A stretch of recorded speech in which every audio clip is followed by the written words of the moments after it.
एक ग्रुप दोस्त जिनमें अली, सारा, विकास और फरीहा शामिल थे, एक वेक एंड पर सैर के लिए खूनी पहाड़ी गए।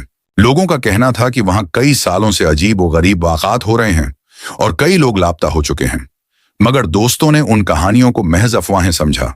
शाम को जब वो कैंप लगाकर आग के गर्द बैठे तो फजा में अजीब सी सनसनाहट फैल गई। दूर से किसी के चीखने की आवाज आई। सबने एक दूसरे की तरफ देखा, मगर किसी को कुछ समझ न आया।